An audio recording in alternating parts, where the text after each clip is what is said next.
Bonjour ou bonsoir, vous écoutez Valeurs Refuge, le rendez-vous qui vous aide à mieux comprendre l'économie. Je suis Mathieu Devos-Sabaros, responsable édito chez Veracash qui produit ce podcast. Et au sommaire de ce 14e numéro, à quelques jours des élections européennes, observateurs et commentateurs scrutent les programmes sur les politiques économiques à venir pour le vieux continent. Parmi elles, la volonté de flécher l'épargne des Européens. Alors, l'Union européenne menace-t-elle l'épargne des citoyens ? En anglais, Is the European Union threatening its citizens' savings ? Ou en allemand, Euro i Eurospitz, Union dir Ersparnitz der Bürger. Pour en parler, je suis avec Benjamin Rosor, le rédacteur en chef du blog L'Or et l'Argent et spécialiste des questions économiques. Direction Bruxelles, Valeurs Refuge, c'est parti. Bonjour Benjamin. Bonjour, j'ai du mal à me remettre de la phrase en allemand, mais c'était bien. On pourra faire en estonien la prochaine fois aussi. Très bien, on m'a suggéré le portugais aussi, mais il y avait trop de O et de A. On va laisser nos auditeurs juger effectivement du niveau calamiteux de mes langues vivantes. On va essayer d'être les moins partisans possibles, les plus pédagogues également. C'est ce qu'on essaye de faire quotidiennement chez Valeurs Refuge. Et on va donc commencer par faire de la pédagogie. Les élections européennes, c'est du 6 au 9 juin dans les 27 pays membres de l'Union européenne. Benjamin, comment fonctionne le scrutin des élections européennes ? Alors, c'est un scrutin par pays, c'est-à-dire que chaque pays vote pour des listes de son pays, et c'est un scrutin à la proportionnelle, c'est-à-dire que les petites listes peuvent avoir des élus, il faut juste qu'elles fassent un minimum, histoire qu'il n'y ait pas n'importe qui, n'importe comment. Et ensuite, c'est ça qui est intéressant, c'est qu'il y a des groupes au Parlement européen, et que donc les partis pour lesquels on vote au niveau national se réunissent dans des groupes. Donc il y a le groupe plutôt à droite. Alors après, on refait des partitions qui sont, j'allais dire, plutôt anglo-saxonnes, puisqu'on a les conservateurs ou les républicains, et on a les gens de gauche, et on a les deux extrêmes. Mais en l'occurrence, on va se retrouver après avec des groupes, et c'est ces groupes qui doivent avoir une majorité, parce que c'est eux qui vont donner la tonalité de l'Europe dans les années à venir. En France, les citoyens vont voter pour élire 81 eurodéputés contre 79 lors de la précédente élection. Les partis ayant obtenu plus de 5% des suffrages bénéficieront de sièges dans le Parlement européen. On continue le rôle de pédagogie. Benjamin, quelles sont les grandes missions de l'Union européenne lorsqu'il s'agit d'économie ? Alors en économie, on a connu avant le Covid une Europe qui était plutôt très libérale, c'est-à-dire qu'elle avait notamment décidé que il fallait que le marché soit libre dans tous les sens du terme. C'est comme ça qu'on se retrouvait avec des pays européens qui se retrouvaient inondés de produits venant de loin, venant de Chine. Il y avait peu de police, on va dire, du consommateur ou de la consommation, ce qui a changé avec le Covid. Alors ça a vraiment changé avec le Covid parce que les Européens se sont aperçus qu'à plusieurs, ils étaient plus forts que seuls. Et donc, ils se sont mis à avoir une politique notamment pour l'achat de vaccins, l'achat de masques, etc. Ils ont vraiment utilisé ce qui était le rêve des pères fondateurs de l'Europe, c'est-à-dire un marché européen. C'est-à-dire on n'est pas 60 millions de Français, mais on est plus de 250 millions d'Européens, ce qui évidemment rend plus fort dans une négociation commerciale.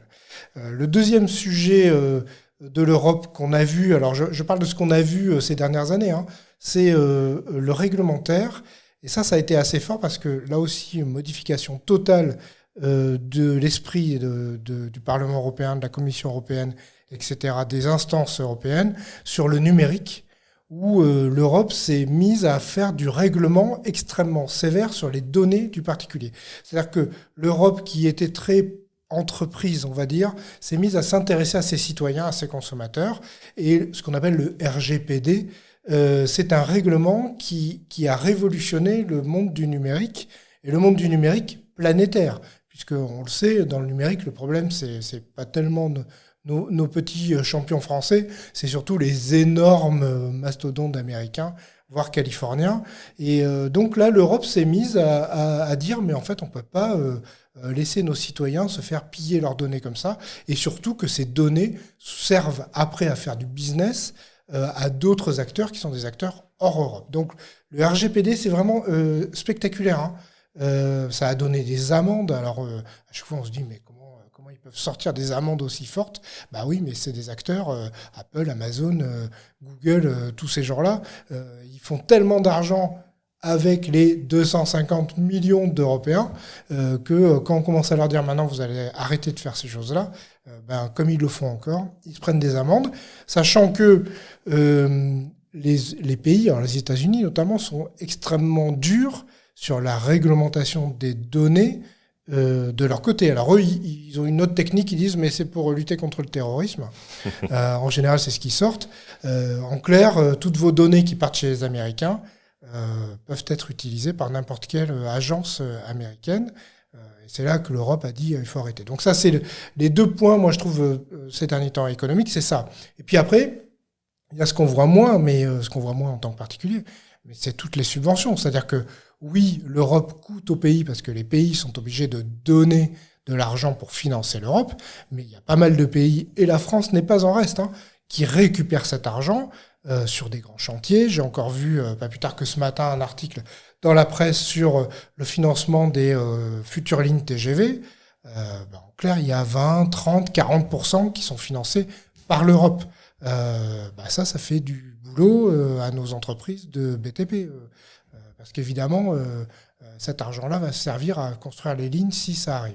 Et il faut le dire, effectivement, une grande partie des subventions qui sont données aux régions proviennent effectivement de l'Union européenne et pas véritablement de l'État.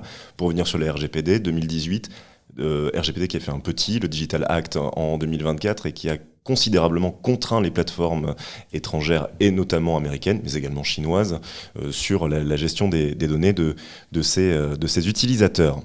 On va parler de l'épargne des Européens, mais également de l'épargne des Français. Est-ce qu'on sait ce que représente, à quoi se chiffre le magot de l'épargne des Européens aujourd'hui ?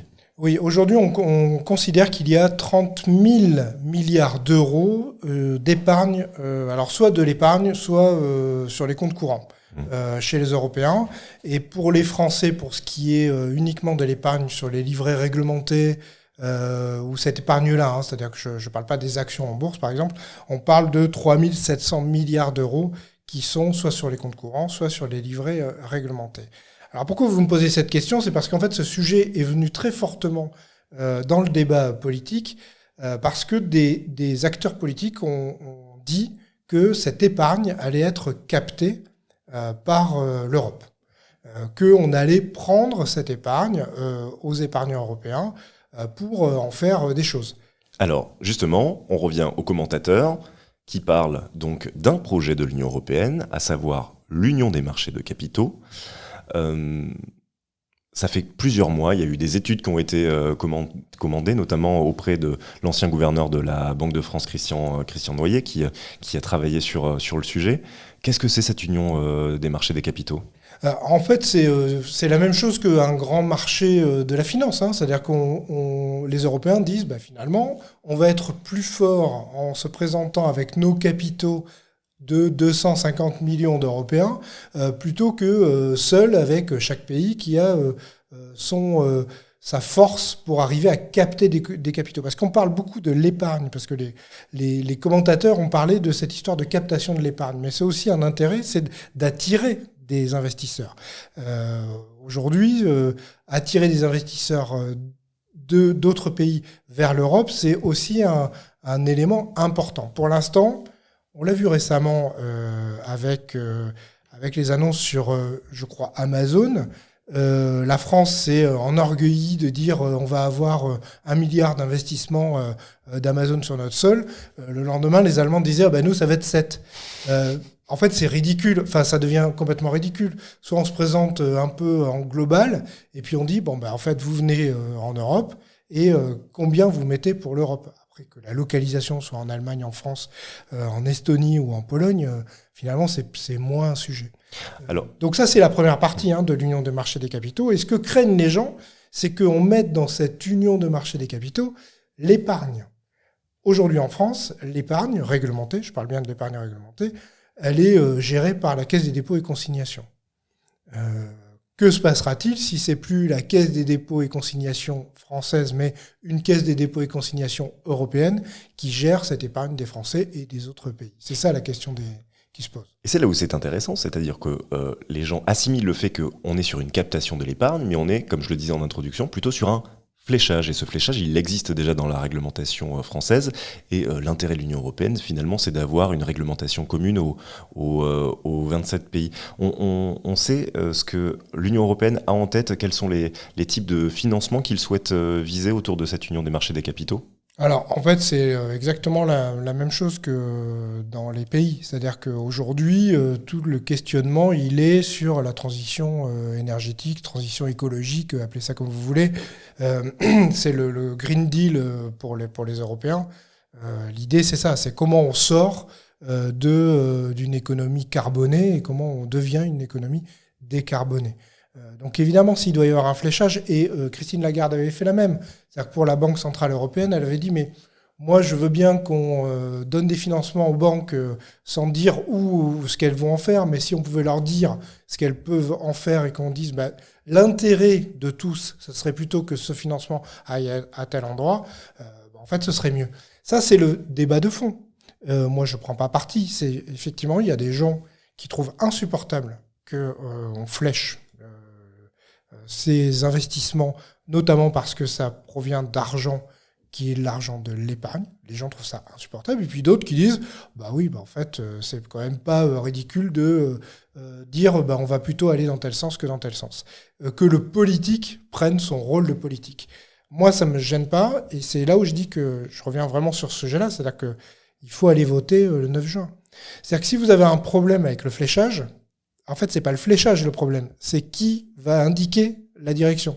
Donc, si vous avez un problème avec ça, choisissez les gens qui vont indiquer la direction.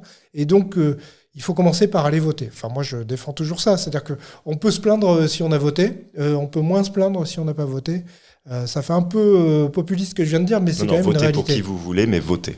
Oui, voilà. Allez voter le dimanche 9 juin. Je vais compléter effectivement sur cette histoire de fléchage parce que Bruno Le Maire, au moment de la réception du rapport de Christian Noyer sur cette union des marchés des capitaux, parle également de deux autres aspects, à savoir la défense, et lorsqu'on sait qu'effectivement la guerre est aux portes de l'Europe, c'est un véritable enjeu pour l'Union européenne, et la souveraineté numérique autour du financement notamment de l'intelligence artificielle et des supercalculateurs, lorsque effectivement les États-Unis et la Chine, les deux blocs à l'ouest et à l'est, mettent un pognon considérable en fait sur ce type de sujet. C'est ce que veut viser effectivement l'Union européenne en refléchant l'épargne des Européens.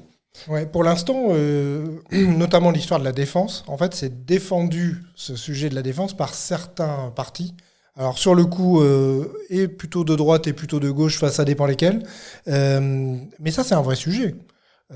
Par exemple, moi, je comprendrais que des gens qui n'aiment pas qu'on développe la défense et l'armée trouvent un peu bizarre que leur épargne serve à financer le développement des armées.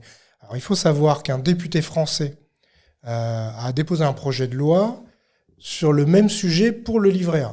Parce que la réalité, c'est que le fléchage de l'épargne, ça existe déjà.